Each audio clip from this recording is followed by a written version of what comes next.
Hello, my name is Perry. This is the 25th episode of BPerryFilms Podcast. I will be discussing procrastination and how to navigate through it. It is something that everyone has experienced at one point or another, but it's nothing to be ashamed about.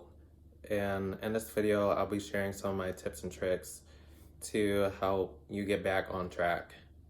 I decided to create this video because I finally experienced it for the first time, and personally, I didn't enjoy the experience. Even us productivity gurus have a day off or two. So to start out this video, I want to let people know that I'll be discussing this in a psychological lens of how procrastination is and how it works.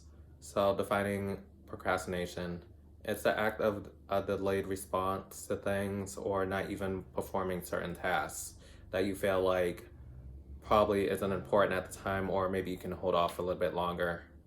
And sometimes it can put us in a rut, and by pushing it off, it creates more chaos for us, more stress, because we're waiting into the last minute, and that's not always the best option to do. For some of the causes that I think that procrastination causes is that it lacks motivation, not feeling like you're in the mood to perform certain tasks. I had a conversation at the barbershop today, and we were talking about procrastination, and we were talking about people not feeling like taking a shower, and people can relate to that. You gotta wake up, you gotta stretch a little bit, eat some food, brush your teeth, and maybe hop in the shower right after, and it just seems like a lot of work at the moment. But sometimes you have to get up and be like, I smell kind of funky, and yeah, time to go take a shower. You don't want to be embarrassed by other people, especially going out in public. Go take a shower first, definitely, and brush your teeth. Sometimes the lack of motivation is it's not necessary to do it at the moment. When you feel it in your body, you're like, I have a week to do this, I have a week to do that, and it just causes more chaos because you don't know when another task is just going to come around. I know for me personally, I felt like there was a task that I had to do. I'm going to use my own example of me last week. I had an assignment to do for my business, of course, trying to get everything organized as I am a solopreneur. And I felt that this task right here is only going to take me 2 hours. And I know I have a couple webinars coming up, and I'm just like, I need to get this done. But for some reason, I didn't do it until 2 days later. And I was just like questioning myself, why not do it right now? Why am I waiting all these extra days? I know I'm going to get other things done, and it's not like I wasn't doing any work pertaining to business, but it was just that one task that I felt like wasn't going to take me that much time, and I just kept holding it off and focusing on other projects. But eventually it got done, but like I said, I didn't like the feeling personally. Motivation, like I said, with that example, feeling like I have enough time to do it, and that's not always the case for everybody. Sometimes we have to get tough on ourselves, have it written down on your planner, say, I'm gonna commit to this. I'm gonna block out so many hours, so many minutes, no phone, no music, no friends over, no family messing around. Get in your private zone and just go through the motion. It's all about being repetitious and finding a confidence within yourself. Another example of what causes it is feeling like you're not good enough, feeling like you're not an expert. People want to be perfectionists, but to me, personally, being a perfectionist is not going to get you anywhere. And there's no way that you can get it perfect every single time. When you say that you're a perfectionist, it's like every time when you perform something, we'll say like Revelations from Alvin Ailey, for an example, iconic piece. We can have different dancers do the same choreography, but the meaning behind it will never be the same as it was presented when it first came out, because it's not the original dancers and it wasn't choreographed. Now it's not choreographed by Ailey, so the intention's not there. But the more practice that you get over and over and interacting with your audience and putting on that great show and trying to build that story and that connection with your audience, it makes it come to life. Sometimes we have to get out of our head of, oh, we can't do this, we can't do that. Ask for help. Or even read a book, read some articles. I know for every podcast that I do a lot of research. I spend a whole week trying to craft up a video of how can I present this and give some new context that other creators aren't doing, you know? And I thought with this video, let me talk about my experience. Let me not just share other people's experience. I want people to know that I've been in your shoes. I want to show that I have some rough times. There's some times when I feel like I can jump over the moon.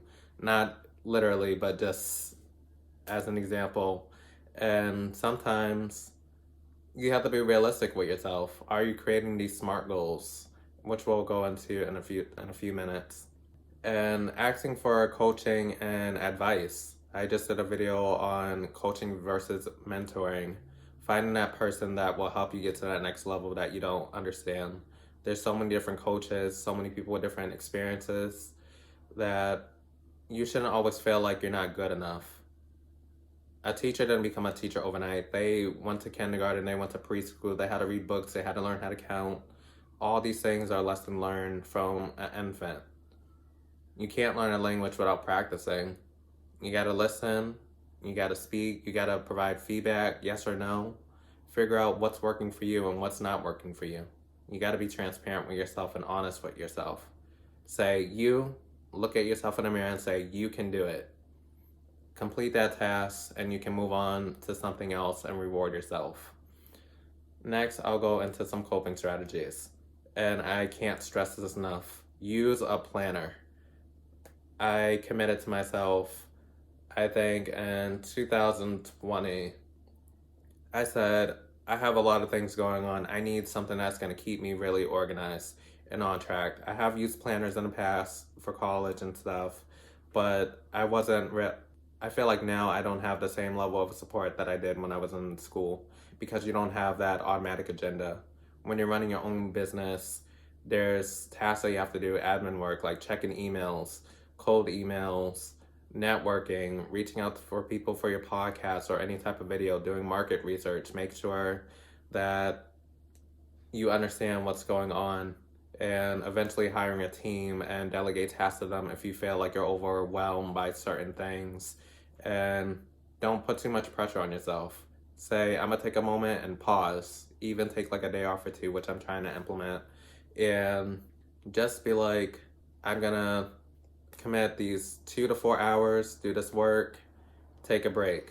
Or even do another model of working for 20 minutes and take a 5-minute break, and then do another 20 minutes and take another 5 minutes off, just off and on, and maybe doing tasks for an hour and move on to another task. Maybe go back to that task that you did first and go back to the other task if that needs necessary. Mix it up, make it interesting.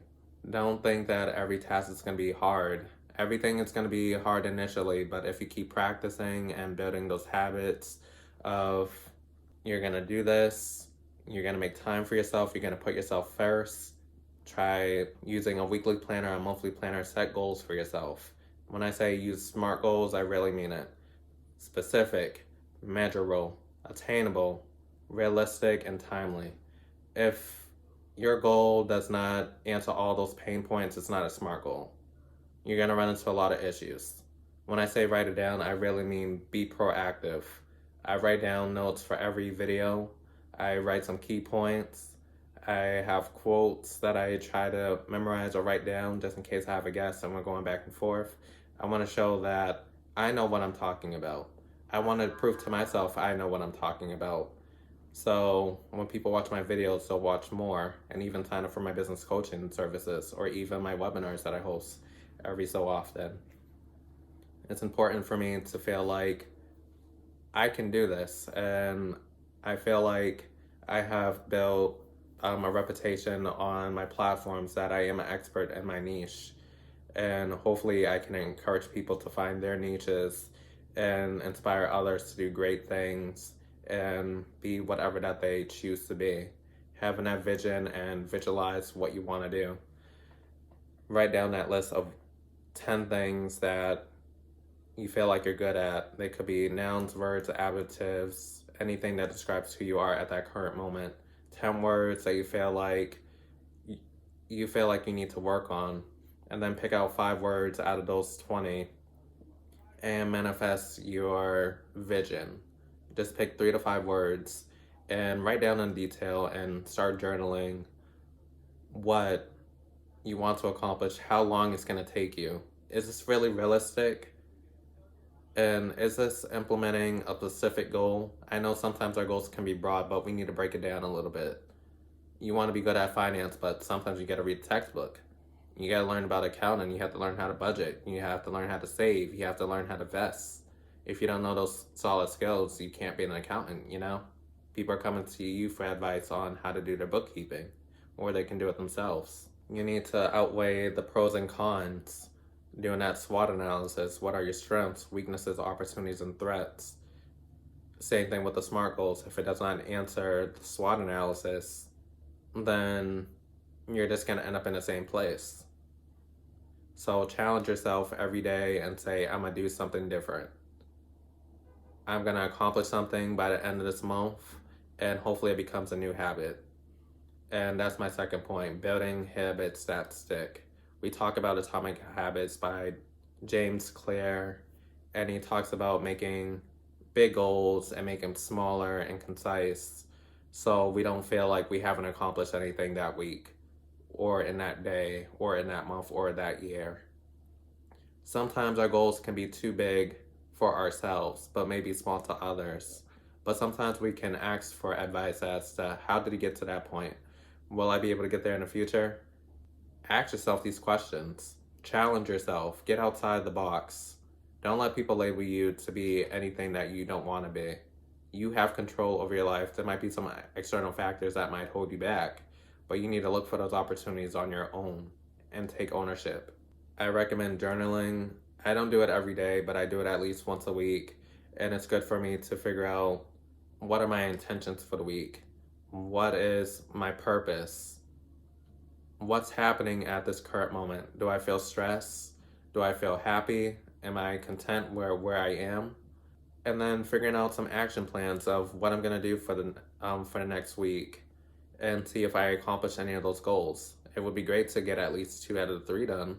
It doesn't have to be 10 things because that would be overwhelming for me, you know? Just start small, baby steps, and add things as you go along. And sometimes go back and do further research on something that you have accomplished and see what methods work for you and see if you can implement other methods. So just in case that other method doesn't work anymore, you have something to lean back on. You want to have other opportunities to navigate. It's kind of like when you're writing a thesis paper, they have you writing different examples and trying to figure out possible solutions for people's pain points. What are your pain points? Procrastination is just about you. Don't focus about other people procrastinating, focus on yourself. Figuring out what you're good at, what are you most passionate about, what makes you happy, and focus on that. The next point that I have is finding resources. I told you, read some books, read some articles. You have coaches like me that specialize in marketing, starting businesses, helping people scale their businesses, financial literacy, something that I really took time to invest in helping people with so people can have more accountability and be able to be self-sufficient. Sometimes it's not always the best to hire people to do all the work for you because it costs a lot of money. But when you're hiring a coach, we challenge you of, you have a problem right here, but we're going to help you find solutions, but we want you to have the confidence that you're going to be able to perform this without us once you're done with all the sessions that you signed up for. Because it's not for us to do all the work for you, because we're not always going to be around. We might have other clients, we might have other obligations. I know I do. I can't speak for everyone else. But I'm not around you 24/7. I'm with you for an hour session, and I can't figure out everything for you. You got to figure out, are you good at marketing? Are you good at accounting? Are you good at copywriting? Are you good at legal aspects? There's different coaches for that. There's different people that you can hire on Upwork, Fiverr, and some other platforms. Figure out what their process is. So when they become busy, you can still perform. You have deadlines. I know every Monday I have a newsletter I have to present. Every other week I have a video I have to present. whether it's with a guest or myself, things have to get done. And I keep that accountability to my audience to make sure that I'm performing at my highest and making sure that I'm presenting content that they want to see and feel some type of hope. Sometimes we need encouragement from ourselves and from our peers. And it's up to us as the viewer to take action, not just listening to these videos, but actually taking action to perform and get to those goals that you're trying to accomplish. I'm going to present a case study for you, and people really learn from testimonies, and I think this will be a great example. This week I had met with someone, not in person, but through Clubhouse, and the person wanted to be featured on my podcast because they felt like this would be a great way to market their business, give education to their audience, and all types of things. And when I had a one-on-one conversation with him, I told him about the opportunities and the packages that come along with being on the podcast. And he was really interested. He went through my profile on YouTube just to see what type of content that I produce. And he realized that he didn't feel like he was an expert. He said that he's gone from photography over to filmmaking, but he can't figure out what his niche is going to be. And he doesn't know what he wants to do with it. He said he has some clients that he helps do YouTube videos for, but he hasn't crafted the model of, this is what I want to present to my audience when I start my YouTube channel.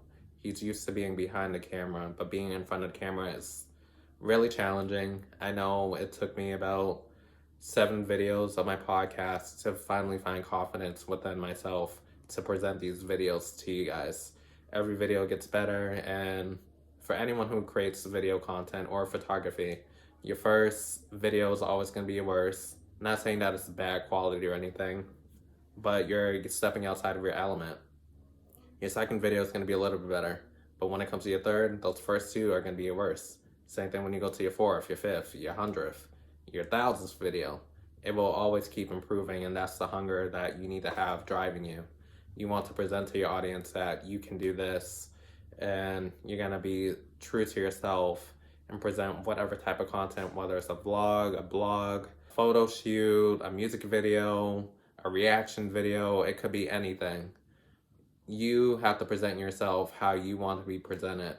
Don't worry about all the hate comments. Don't worry about people disliking your video. Just find confidence within yourself. Your target is to find confidence within yourself and motivate at least one person in your subscriber list to do what you're suggesting them to do and feel some type of uplifting empowerment moment. I told him in response to his comment that you shouldn't feel like you have to be an expert, but I do offer coaching services for people to sign up for to help them find their niche, start out their business, help them scale their businesses, and much more. And he took me on that offer, and he was like, I want to do business with you.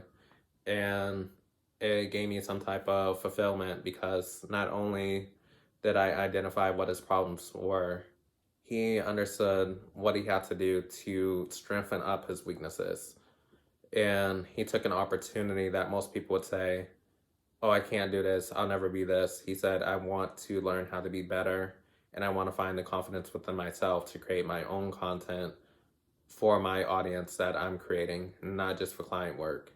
And that's what working is all about, networking and getting out of that mindset of you can't be anything, you can't do anything. There's someone in that who's watching your videos, peeping out your content, checking out your website. There's something that drew them to your website. I don't think it has to be a clickbait video or a clickbait post, but it was something about you that connects you to your audience. They want you. They don't want the person that you're pretending to be. They want to see you laugh. They want to see you cry. They want to see you fulfill what you're trying to achieve. And that's what this is all about. And I'll wrap up by saying procrastination is mainly a mindset. But when we get out of that mindset of we can't accomplish something, we're not good enough, we don't have access to these things, take on opportunities. Sign up for coaching. Sign up for a discovery call with me, and I'll try to create a roadmap for you. I don't think you need 100 sessions with me. Maybe 2 or 3, maybe 6. It just depends. And I'll help you guide your way to creating your path to success. And hopefully, through each lesson and each module that we go through, you will hopefully get better at certain things. I know people who watch my videos who come to my webinars and they're like, I want to know more about the certain topics. So I decided let me do something really niche and help out people who have businesses, started a business, looking to get more hard and soft skills. Something that's not always stressed enough, because it's not about you just making $1. It's about the customer experience and putting them first.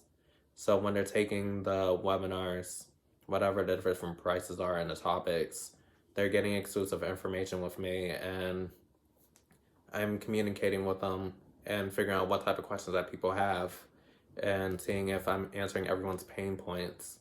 And if I'm not answering the pain points, it's like a lost cause. But I want to create content that goes around what they are feeling at this current moment. And they decided, we enjoy being in a group experience and hearing other people's experience. Do you offer one-on-one coaching? And I said, yeah, maybe I should start that. So we have the one-on-one coaching that people can sign up for. The link will be in the description box. And like I said, I can personally tailor each meeting to that person's experience rather than being in a group session. Some people feel intimidated by being around so many people, and some people don't feel comfortable asking questions in front of other people. And that's okay. It's all about finding confidence within yourself and learning your lifestyle, learning what makes you comfortable and what doesn't make you comfortable. Sometimes we have to step outside of our element, but sometimes it's not the right time for us to do that. But on our own time, we will. So I encourage everyone who's watching this video to sign up for my newsletter. It's a community right there. And I do post up a blog every other week for most videos. And it's a true experience. I try to give more in-depth information, and I try to write in a way that it feels like I'm speaking to you directly. And I love seeing people's comments and people's testimonies and talking about their experience, because this is educating me. I don't know what your experience unless if I ask, or something that alarmed you. I don't know your reaction is going to be, but sometimes I might make something that may not be to someone's liking. Sometimes comments may not be to my liking, but it's all about communication. It's a win-win situation. If we're not explaining things verbally and communicating or writing through text effectively, not degrading people or anything, but writing in a way that executes what you're experiencing at that current moment, will help you go further. Some people may be skilled at certain topics that you're not, and it's a way for me to create more content and go more further in depth. So definitely subscribe to the newsletter, follow me on YouTube, subscribe to my channel, let people know about my channel so I can keep consistently creating new videos and inspiring others to do the same. I'm also on Clubhouse and Instagram. If you want to be featured on my podcast, reach out to me on Instagram. And on my website, it has, on a frequently asked questions page, it tells you all the details about the requirements of being featured on the podcast and how it works. And I can't wait to work with all of you guys. And thank you for sharing this moment with me. And I'm glad that I got to share my testimonies and some of my clients' testimonies. And hopefully we will continue to create more content that caters to everyone. And thank you.